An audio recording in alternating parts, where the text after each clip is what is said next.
Let's have another look at the economic picture, since we're in a lull before a new round of escalation in the Iran war.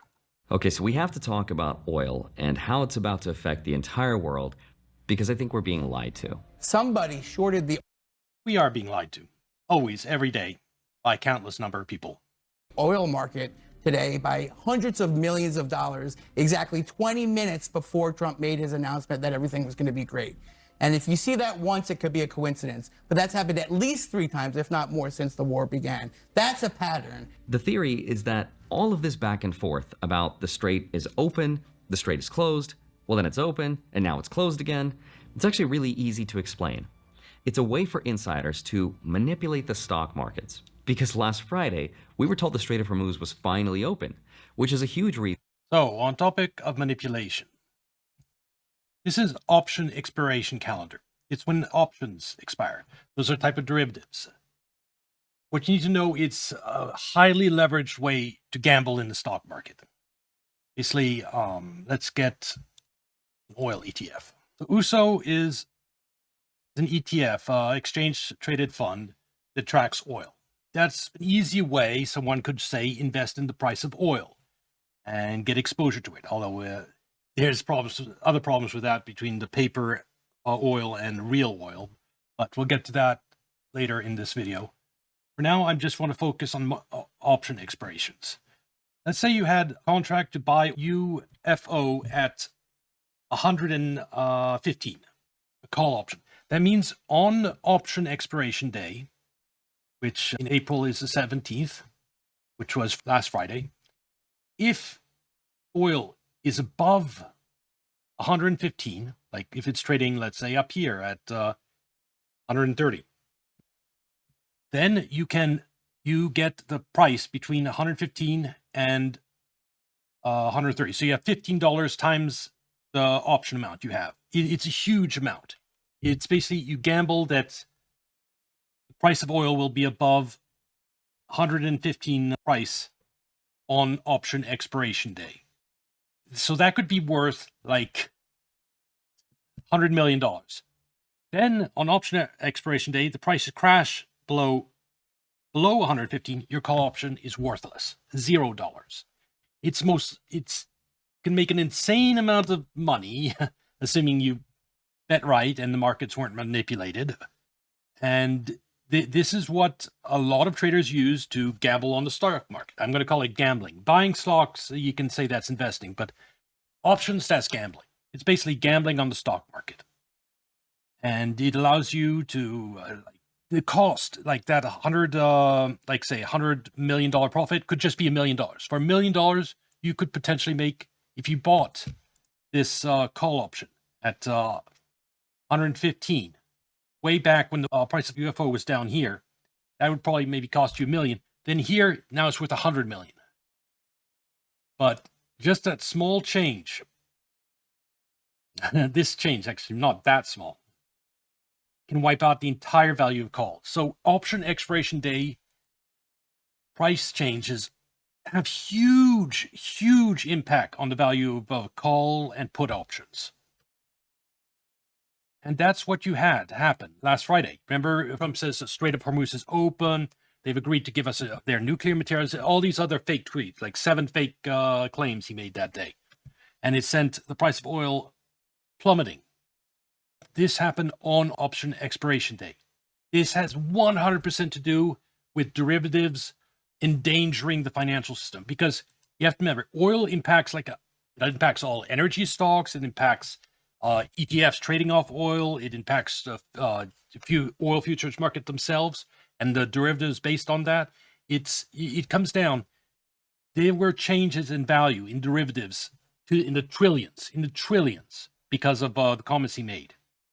And I guarantee you that is the reason he made all those outlandish claims is because the Secretary of the Treasury or someone else explained to him the financial system might collapse if we don't save this option expiration day, get the prices down for option expiration. And so you have Trump lie out of his ass, get the price down. I've seen this happen before with short selling. Like the ban on short selling also happened on a Friday option expiration day. It's blatant market manipulation. And as this video is saying, Reason why the price of paper oil went way down and the markets rallied yeah, this option expiration Friday. to a new all-time high, only to find out that over the weekend, that's not the case at all. And the strait is still very much closed. And maps are showing a lot of the ships were being Yep, that's the familiar map. I always see this big empty area right here. routed back, and now no ships are allowed to pass. Now, there's also a lot of really weird things starting to happen as well. Like, for example, there seems to be a virus that's infecting the world's gas infrastructure. There are now Well, it's not really a virus. A lot of these are in Russia, you notice? And in Russia, you have something like Ukrainian drones that are hitting infrastructure. And it's not at all surprising the ones in Russia getting in trouble. dozens and Ones in the United States, severe explosion, Texas, USA, that's more confusing. See, let's have a look at some of the other ones. Another one in Texas, pump seal, failure and fire. Yeah, I'd have to look into how damaging these were. This is an interesting angle, but or damage to oil infrastructure in the Middle East and in Russia, at least, the cause is clear. It's the various wars.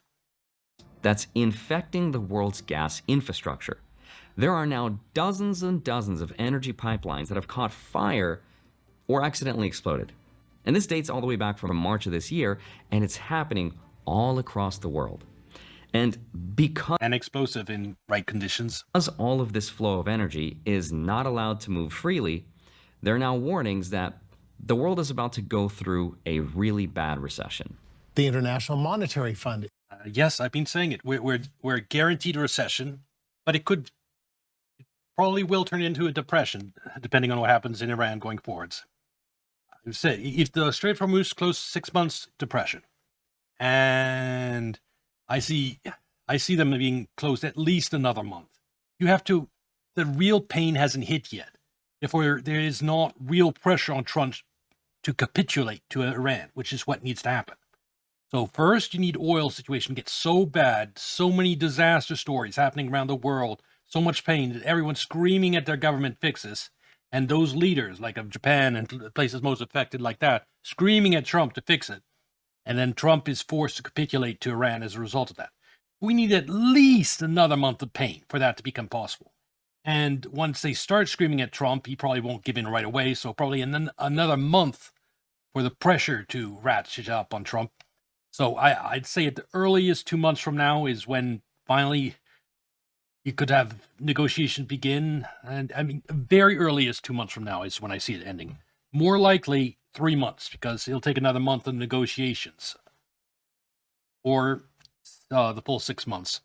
But after 6 months, I think the odds of this crisis coming to an end increase dramatically, astronomically, because Iran has already achieved its victory. At that point, if they kept the strait closed for 6 months, they've tanked Republicans in the midterms. They've tanked the world economy.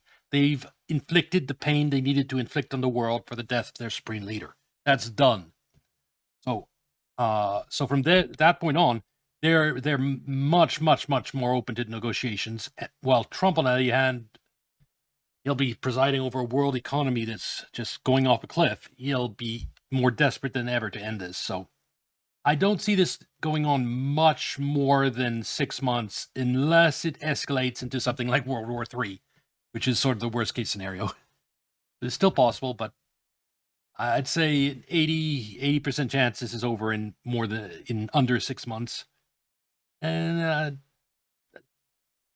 90% chance this is going to last at least another month. is warning of a worldwide recession if the war in the Middle East doesn't end soon. If the conflict drags on, the IMF says energy and food prices will spike higher, stunting economic growth across the globe. Now hold on, maybe everything will be fine for the US, right? Because we're told that the US is a net exporter of oil.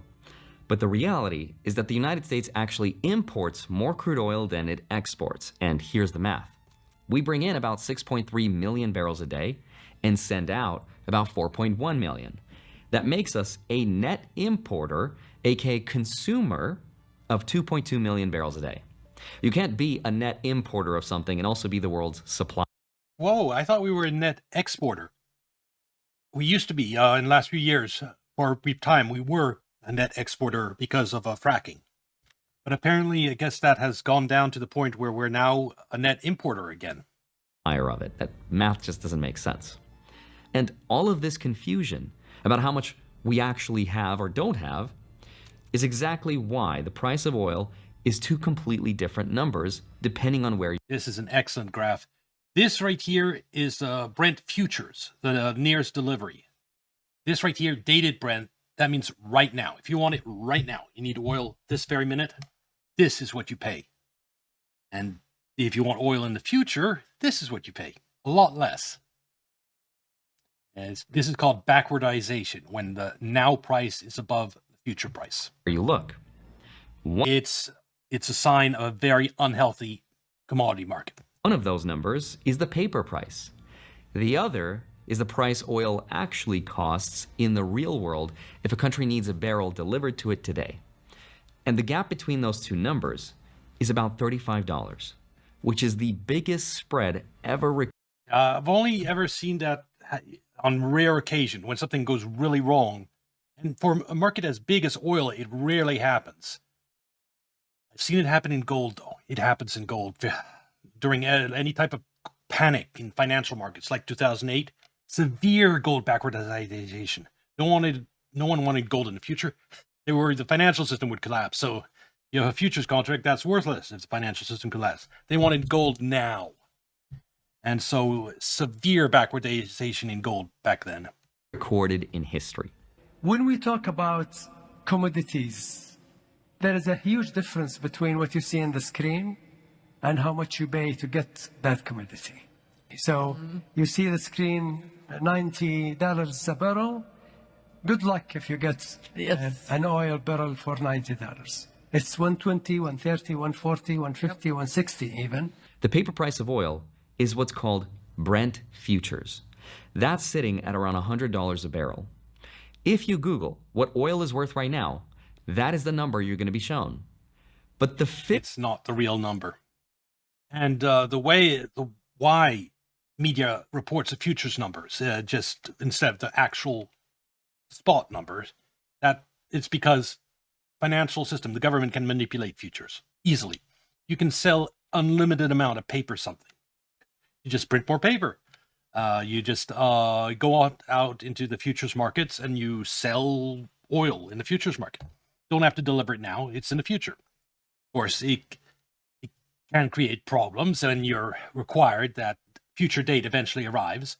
But as happened in the gold market, this guy doesn't know that, is that at one point in gold market, they changed it so they could settle gold futures in dollars instead of gold. They just say, okay, the price of gold is X now, and we'll pay you X this amount of dollars instead of actually giving you gold.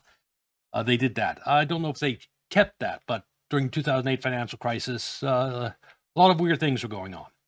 And so when, and gold was in backwardization back then too. When something goes severely wrong in commodity markets, there's a risk that to protect financial institutions from catastrophic losses, they settle future contracts in dollars and not the commodity. And it'll be a big shock for people. Unlike gold, gold is just people that were trying to put their money somewhere safe. It didn't. And usually rich people. So them getting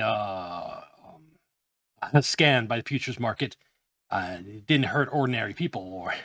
But oil, that's countries, that's companies on behalf of countries trying to get oil, secure oil for their people. And if the futures markets does end up settling oil contracts in dollars instead of actually providing the oil, it will hurt a lot of people. Physical price, which is what it actually costs to buy a real barrel of oil that gets put onto a real ship and delivered to a real refinery, that costs over $130, depending on the day. That is called dated Brent, which is oil for actual physical delivery 10 to 30 days in the future. Now the question is, why does this gap exist and what does it mean? And the reason the gap exists is because the people who need actual oil right now are paying. So there are being two sales, one for $210 a barrel and one for Sri Lanka, $286 a barrel. Insane prices. And that's because they're just about to, the countries are on the verge of running out of oil. They just pay anything to get the oil. That is intense physical shortage. Oil shock right there. Whatever it takes to get it. But the paper market is still pretending everything is fine. How come?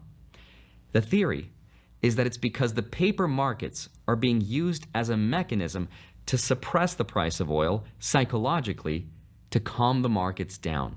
That is definitely one of the reasons. The other reasons, again, derivatives. And the financial system cannot afford to let oil skyrocket to its real value on the futures market, because all these call options will suddenly be what's called in the money. That means worth something. That's they'll have banks have catastrophic losses. It would endanger the financial system. So they manipulate the paper market to prevent that from happening. Here's a chart from JP Morgan. It shows that spread going back to 2008. And for almost 20 years, those two prices, paper oil and physical oil, basically moved together. There were maybe $1 or $2 apart, maybe $5 in a crisis, but the gap right now is way outside of anything we've ever seen. And the last time something even close to this happened was during COVID, when oil went negative for a very short time, but that's what economists called a demand collapse, when nobody was buying anything because nobody was traveling. This is the opposite. This is a supply emergency. Now, unfortunately, peace talks and negotiations have failed, which means the war is technically not over. But the White House is taking a victory lap, and the stock market is coming back up. We're told everything is going to be fine, and the US just became the world's gas station again. But the data is telling us something is going very wrong, and I think the worst of it probably hasn't hit us at the gas pump. It hasn't hit us yet. I've been saying that for weeks. The pain hasn't started happening at all. We just the pinprick of the beginning. The rest of it will hit over the next month or two. Yet. The effects are starting to be felt in different parts of the world, but not in the US yet. So in this video, I want to help explain exactly what I think is going on and when all of this actually starts to affect us at the gas pump and in the stock market. So with that said, let's get into it. Hi, my name is Andre Jick. Hope you're doing well. Come for the finance and stay for the world when it's your turn. And they were like, oh, look, that's kind of stellar when they landed on that one planet. And they were like, oh, look, mountains. But it turned out, world. Let's get into it. Hi, my name is Andre Jick. Hope you're doing well. Come for the finance and stay for the world when it's your turn to be an adult. Do you remember watching Interstellar when they landed on that one planet and they were like, oh, look, I never saw mountains. Interstellar. But it turned out those weren't mountains. It was a giant tsunami. That's kind of how I'm seeing the world right now. The effect of this war has sort of been set in motion, and we're looking around and we're seeing the mountains, and the market seems fine, and oil is not that much more expensive, but on the horizon, something is coming. What is that something, and when is it getting here? So there's a couple questions I'm trying to understand. Like, how bad is the oil shortage right now? Which parts of the world are going to feel it first? And what's happening in the global bond market?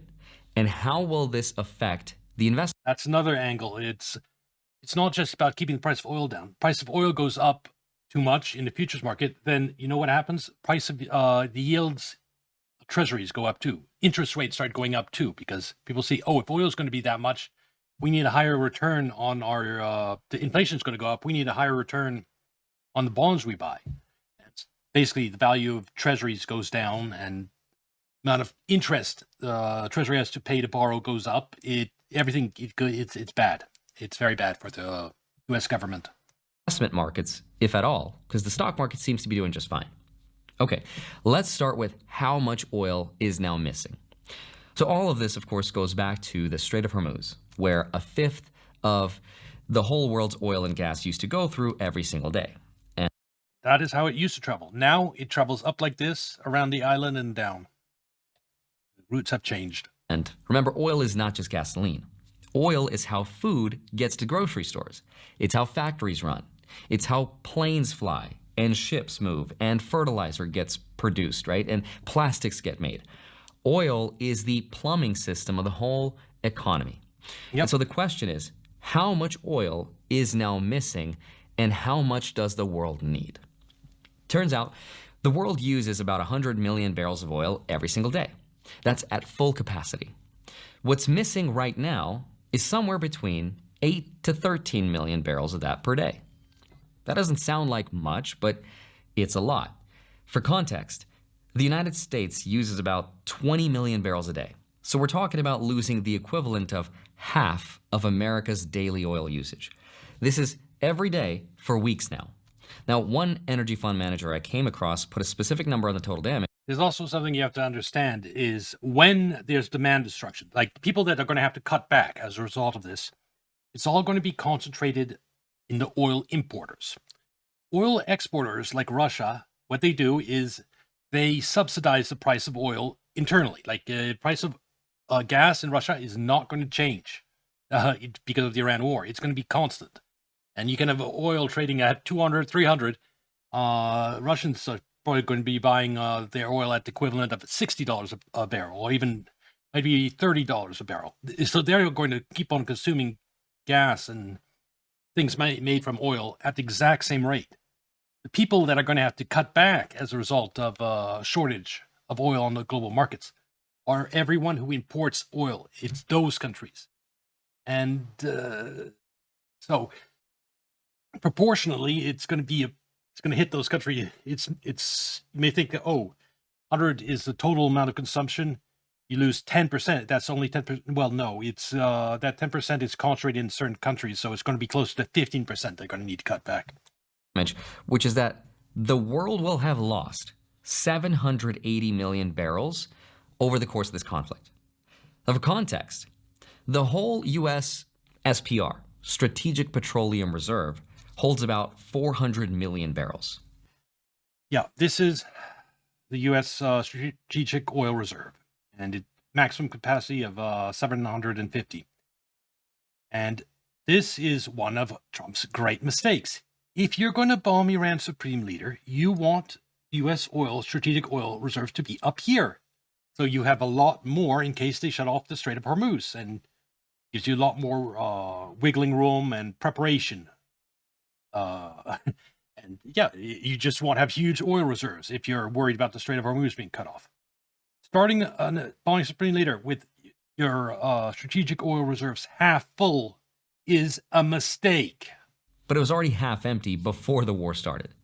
So we're talking about losing twice the entire emergency reserves the United States spent decades saving up. Now, obviously, countries have prepared for stuff like this, but they still won't have enough to cover what was lost without paying those higher prices. For example, U.S. spare capacity is at about 1 million barrels a day. Venezuela, under 1 million. Canada, via Pacific routes, under 1 million. And if you add every alternative together, you'll get about 2.8 million barrels per day from all the temporary emergency stockpiles.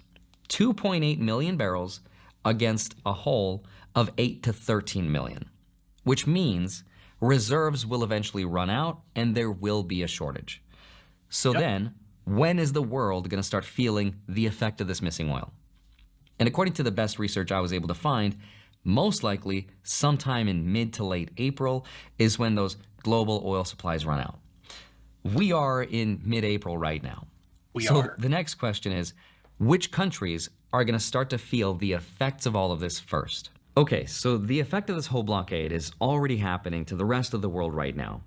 And the tsunami's coming, but it's affecting certain countries more than others. Asia, for example, got hit first and the hardest. Deliveries to Asia basically stopped on April 1st. And Asia sources roughly 80% of its oil from the Persian Gulf. What's getting through right now is only about 6% of pre-war volumes. Now, the Philippines was also one of the first countries to declare their national emergency after their gas prices more than doubled almost overnight. Indonesia and Vietnam told people to work from home to conserve fuel. In Thailand, their fishing industry, which is about 1% of their whole economy, is shutting down because marine fuel costs went up by 250%. In Japan, bus and ferry services are slowing down because of fuel shortages. In India, the government stopped LPG supplies for commercial use to protect household cooking fuel. In Mumbai, roughly 20% of hotels and restaurants had already been shut down by early March. In Africa, last deliveries to Africa stopped on April 10th. And this is only the beginning, because, yeah, it's only started to hit these places. It's going to hit this type of stuff's coming to Europe, coming to certain places in the United States. Countries like Ethiopia, Zimbabwe, South Sudan, they're now literally diluting their petrol. They're mixing it with other chemicals to stretch what's left. And they're also restricting electricity. Australia's last fuel shipment is expected to arrive April 19th. They've already released their national reserves, they've cut fuel taxes, and they put together a national security plan. And then there's Europe. Their deliveries stopped around April 10th as well, which is why they're doing everything in their power to reduce demand. How can we reduce the demand? Because, of course, the least expensive energy is the energy that is not used. So that's not looking good. The dominoes are starting to fall. But what about the United States? JP Morgan says we're basically the last in line to be affected, with most deliveries expected to have stopped on April 15th. The final crude cargoes reached Texas on April 1st and California on April 8th, which means the buffer that's been protecting us from feeling this at the gas pump, that buffer's gone. Yep, it's finally gone. And that's why the next month is when the real pain starts. Because real pain is not only the fuel prices go up, it's also all the places that have to lay off people as a direct result of fuel prices going up. So the question is, how many more weeks of this can we expect before oil prices react and we actually start to feel it? JP Morgan puts a specific date on when this will happen. The last tanker to clear Hormuz before the closure was February 28th. That ship is expected to reach its final destination around April 20th. That is the moment JP Morgan says pre-closure barrels are fully used up from the global supply chain, and after that, there's no more buffer. And what that means is the physical price and the paper price will have to converge. Now hold on. No, they don't. I know from the 2008 financial crisis, they can stay apart for months in an unhealthy way.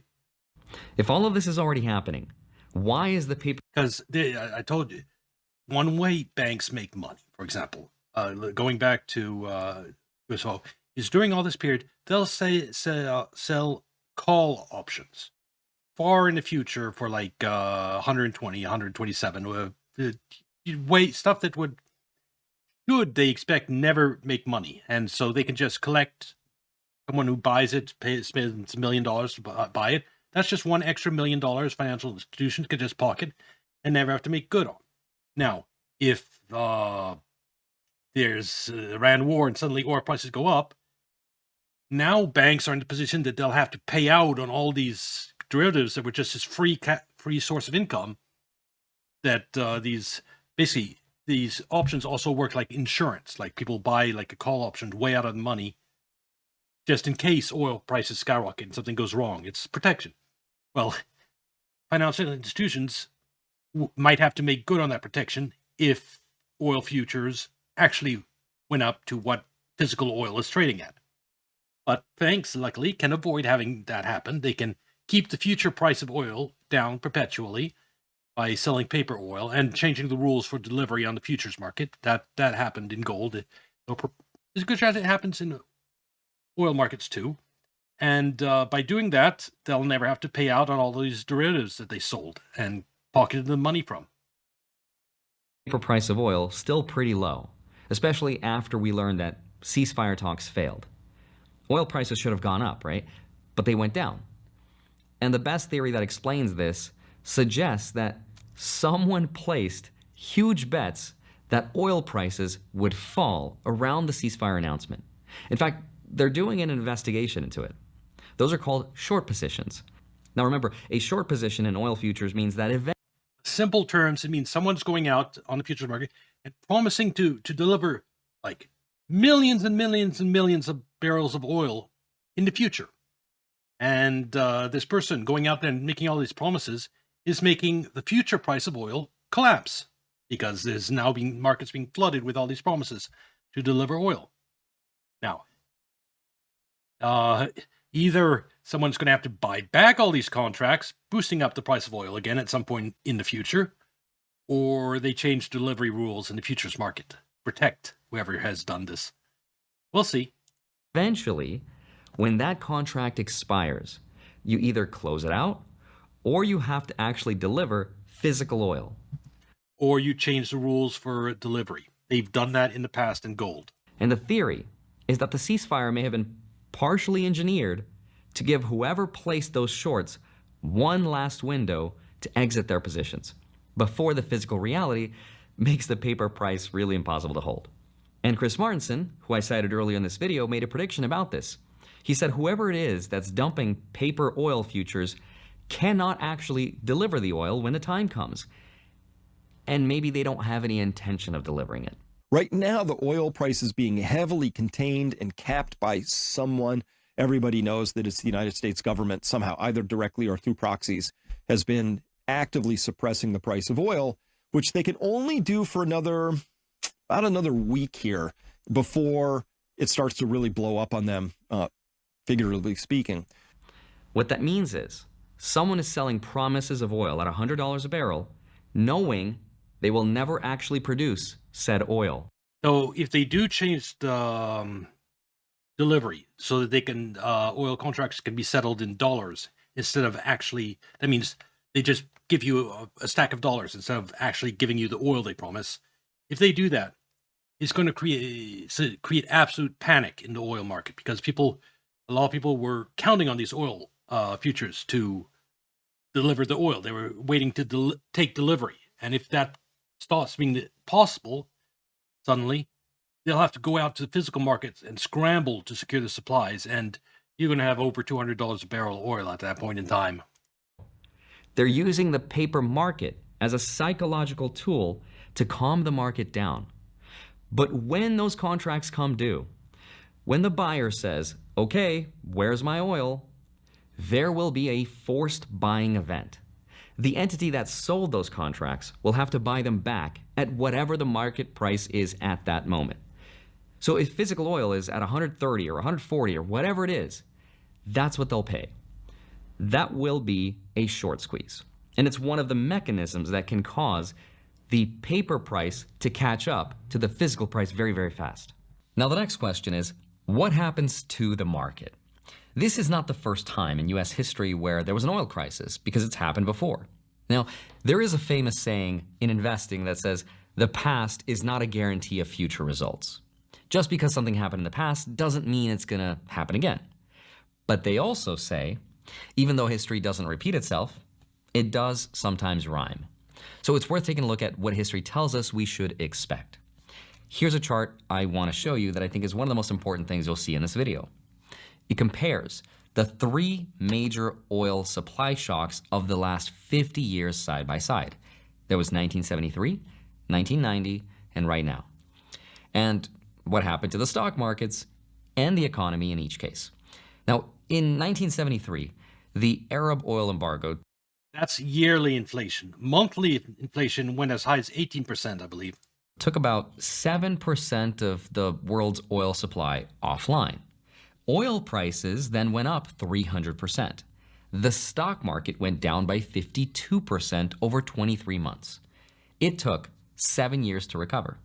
Inflation peaked at 12.3%, and that was with 7% of supply offline. But for 5 months. So 7%, 5 months. Because that's an important point. So how much actually was taken out of supply, you can do 7% times 5. So to get an idea. In 1990, the Gulf War took a similar 7% offline.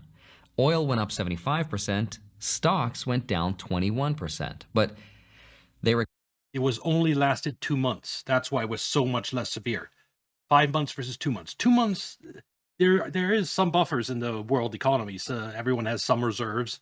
And so 2 months shortage, like has happened up to this point, then that is manageable. It's still very bad. Stocks go down, inflation goes up, but it's still manageable. Once you start going above 2 months, that's when all hell breaks loose. Recovered in about 4 months because the war ended and the supply came back really fast. Mild recession, inflation peaked at 6.3%. But now look at 2026. Supply offline, 15 to 20%. That is more than double either of the previous crises. Oil futures up over 100%, physical oil up over 200% from before the war, and the duration so far, 7 weeks with no clear resolution. So even in the best case scenario, And it's to be as bad as this one, you only need another month because you have twice as much being taken offline or more. So another month, and it will be worse. That the Strait of Hormuz is closed, it will be worse than the 1973 embargo in terms of the amount of oil missing. in 1990, that was a 21% stock market correction and an 8-month recession. Now, the market today is at an all-time high, or somewhere close to it. Its price I would advise taking profits out of the stock market. If you anyone listening to this and you have something you're debating whether to sell or not, I would sell. Just my little bit of advice. And about the inflation, yes, we're going to go into the same thing that happened.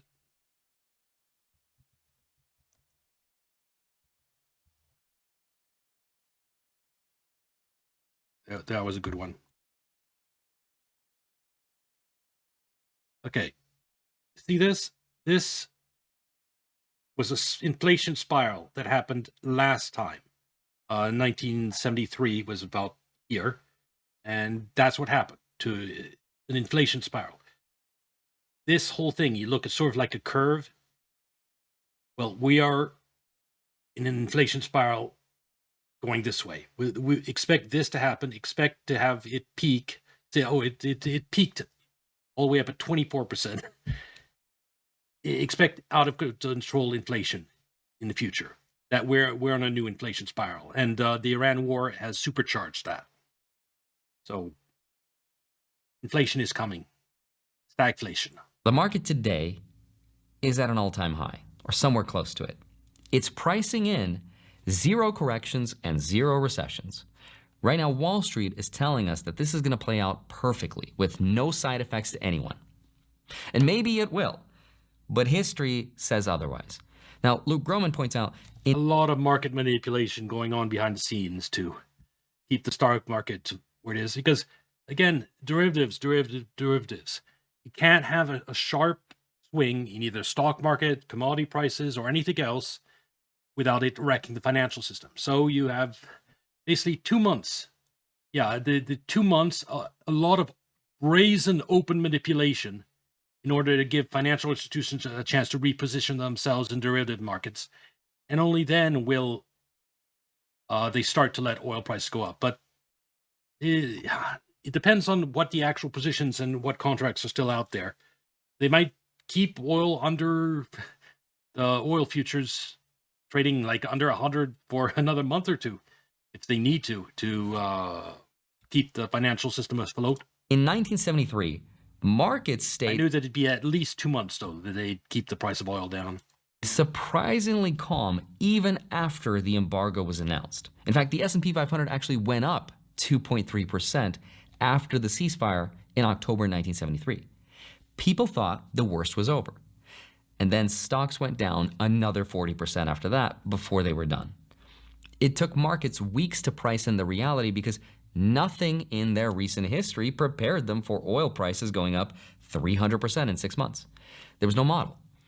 And there's a chart that I've also been looking at that That's the problem, whereas the area we headed in 2008 and the area we're heading to probably by next year. I mean, the financial crisis will be next year. It takes, because defaults, falling housing prices, those are two things that really trigger financial crisis.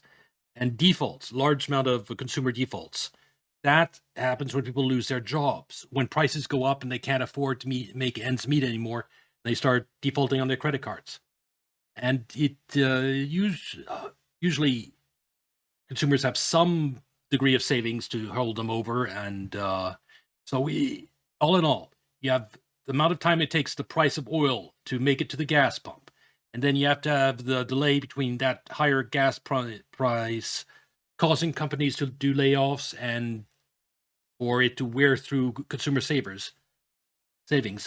So you have defaults start happening in large number towards the second half of this year.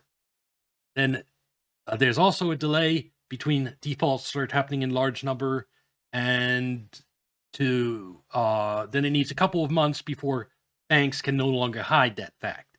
And so it's really next year that the financial side of this crisis is going to hit at about the same time as food prices spike.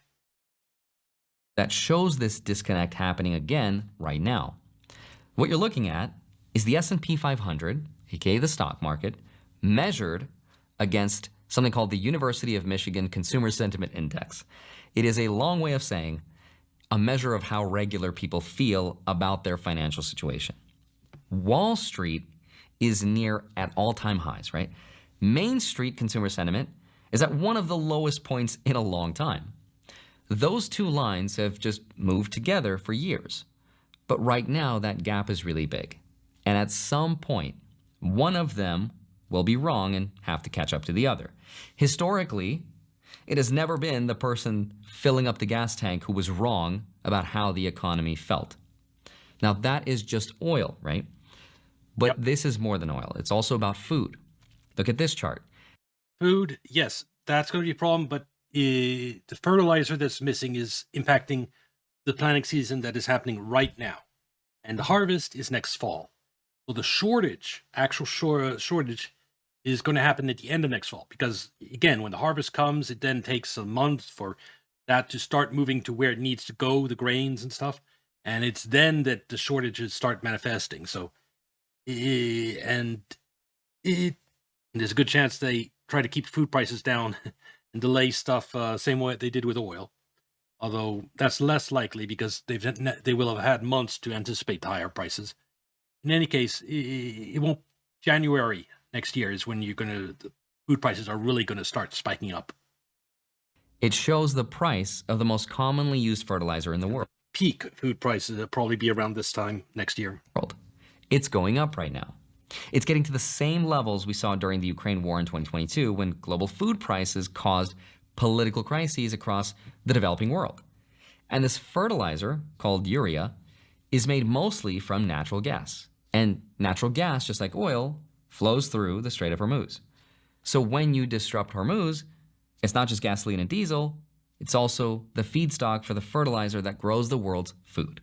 Yep. The price increase you're seeing in this chart will work its way into global food prices over the next 6 to 12 months if the starting 6 months from now. Not right now, it will have no impact right away. It's only 6 months from now that the impact will begin to start. These charts are telling us the truth. It's just going to be at a delayed effect. We saw this thing play out in 2022. Energy prices went up in February, and then food prices followed through the rest of the year. So to summarize, we have the biggest oil supply chain disruption in history. Yep. We have a market that's telling us everything's going to be fine, and a market that has never been more disconnected from how regular people feel about the economy. And a fertilizer price increase that'll probably hit the grocery stores sometime in the second half of this year. Okay, so with that out of the way, let me sort of tie everything together with the bond market. Here's another chart from Luke Groman. What you're looking at is the 10-year government bond yield for 5 major economies: the US, the UK, Germany, Japan, and China, going all the way back to 2008. Now, remember, a bond yield is basically the interest rate a government has to pay to borrow money. When yields go up, borrowing becomes more expensive. And when a country has almost $40 trillion in debt like the US does, every point in this yield costs billions and billions of dollars more in interest payments every year. Now, here's what the chart is actually showing us. Since this war has started, and I guarantee you the way the United States keeps interest rates down on its debt is by messing around with derivative markets. There's actually a Federal Reserve transcript that they openly discussed their plan to sell put options on U.S. Treasuries. It was released in 2008. Pretty entertaining read. In any case, they can't afford, the same reason banks can't, they can't afford to have interest rates spike up, which would happen if they allowed oil prices to spike up the futures market. So another reason for the US and Trump to interfere and make all these false claims about peace and Iran surrendering, etc., to manipulate the markets is because the U.S. Treasury is a huge player in derivative markets, along with the U.S. banks that are guaranteed by the U.S. taxpayer, which makes them essentially ours anyway. Yeah, because you have a federally insured bank whose deposits are insured. Yeah, that's the U.S.'s problem, the Treasury's problem. If that bank goes under, they have to make good on all the deposits. So any bank exposure is the same as U.S. Treasury exposure. Bond yields in the UK, in the US, in Germany, and Japan all have went up. The US 10-year is at about 4.3%. The UK is at 5%. These are levels that start to cause real stress in economies carrying that much debt. But look at the red line. That is China. China and Russia have much better debt to GDP ratios. And in China case, they have huge reserves that they have debt, but they have a lot of assets that they could be used to pay off that debt if they wanted. So China is and it has a huge manufacturing base. It is probably undoubtedly the superpower that will replace the United States at some point in time. Chinese bond yields have actually gone down since the war started. Everyone else's borrowing costs are going up, and China's is going down. In fact, for the first time in at least 20 years, China now has lower 10-year sovereign bond yields than the US, UK, Japan, and Germany. And what that means is, in a crisis, the world's money is moving toward China, right? That is the safe haven now. But it's not easy to invest or move your money into China. So that's why, at this point in time, that's honestly the only reason the yuan isn't already becoming the new reserve currency is because China has capital controls. And you and me living in the United States can't open an account and put money in yuan. We can't.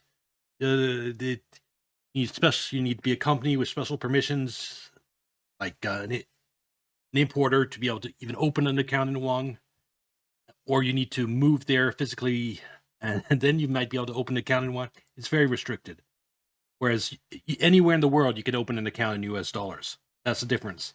And that is mainly because of Chinese policy to control the value of their currency. That ever changes, there'll be that overnight there'd be an actual competitor to the US dollar. And it would ultimately bring the dollar crashing down. Very different world than the one we were told this war would create. Okay, then that's great for China, right? Why does that matter to us? And why it matters is because the US 10-year yield is the interest rate that everything else in the American economy is priced off of. Mortgage rates, car loans, corporate borrowing, credit cards, they all move with that number. And there's a level at which the cost of servicing America's debt becomes a huge problem. And that is somewhere around 4.6 to 4.8%. We are not that far from that number right now. And eventually, the inflation that will be the result of this Iran war will push interest rates up beyond that. It'll still be go up less than inflation. And yields on 10-year treasuries will probably turn negative at some point. That means the interest payment you're getting is less than inflation, so you're still losing money. That will happen. But inflation will still push up yields to high enough that they start causing major problems and defaults from mortgages and stuff like that. And an oil shock that... all type of variable interest rate debt. Debt that, like credit cards, that it changes. Like credit card interest is not fixed. It's fixed to, for example, treasury yields. And if treasury yields go up, the amount you have to pay on your credit card goes up too. And if that goes up, people start to default more. Drives inflation higher, makes it harder for the Fed to cut rates to bring that yield back down, despite what Kevin Warsh may or may not do. Oil goes up, inflation goes up. The Fed can't cut, yields stay higher or go higher, So the cost of the debt goes up, the deficits get bigger, and the cycle feeds on itself. That's what economists call that debt spiral. This crisis is different, right? If when you hit the wall and you're trying to issue treasuries and the Fed is the only buyer and the prices of the treasuries are going down and interest rates are up, that's a dangerous thing. And not that it matters much, but why did any of this have to happen? What was the strategy behind? And the problem with this debt spiral is that often, most cases, the central bank starts funding the deficit by printing money, because once you get trapped into this debt spiral, that is the end point. At some point, there just won't be enough buyers to fund the U.S. deficit, and the Fed will have to print. And then inflation, rockets up. Behind all of this? The theory is that disrupting Middle Eastern oil flows and cutting off cheap oil from places like Venezuela would hurt China and Russia more than it would hurt the US. So the goal was to starve China of cheap Gulf oil, force them to pay a premium for whatever oil they could find somewhere else, drain their foreign reserves, and slow their economy down. Basically, more or less the same for Russia, which was already under sanctions. But they would also be squeezed as global energy markets would. Well, Russia is an oil exporter. They wouldn't have been squeezed. China, that argument makes sense, but no, any oil squeeze helps Russia. Be disrupted. And the US, with its shale production and its military power, would once again be dominant over the world's energy. That was probably the plan. Here's what actually happened, though. Yes, I think Venezuela and Iran and the war in Ukraine. I mean, it's not your war in Ukraine is targeting Russia. It's not an accident that Russia, Iran, and Venezuela, three biggest independent oil producers, the United States is targeting all of them. It's not an accident at all. The US burned through almost its whole inventory of advanced cruise missiles in 5 weeks. And rebuilding that inventory requires rare earth magnets and tungsten, both of which are mostly controlled by China, which isn't happy with the US now. Trump's upcoming trip to China is supposed to focus on keeping those rare earth supplies flowing in. And what critical thing would China give that up for? For oil, right? Now, I don't know exactly how this is going to play out, and nobody does. Maybe a real ceasefire happens this week or 0% chance. the next, and maybe Hormuz reopens and refineries get repaired faster than expected and markets absorb all of this really smoothly. That's possible. But the physical evidence, the JP Morgan data, the bond market, the fertilizer prices, the 50 years of historical evidence, and all the conflicting back and forth messaging on Twitter are all pointing in the same direction. The paper markets and the official story is pointing in a completely different direction than the reality. One of them is right. And in every other time in history, it's always been the physical world that ended up being right. Yes, the physical world is king. It's paper market. But the thing about paper markets is that they can disconnect entirely from reality. They just need to change the rules for delivery. You can sell oil futures, and then when the time comes to sell, you say, okay, I think oil is worth $100 a barrel. So I'm going to pay you the whatever oil I owe you, calculated costs in dollars, and I'll just give you cash instead of the actual oil. That is what settling in cash instead of actually having to deliver oil means.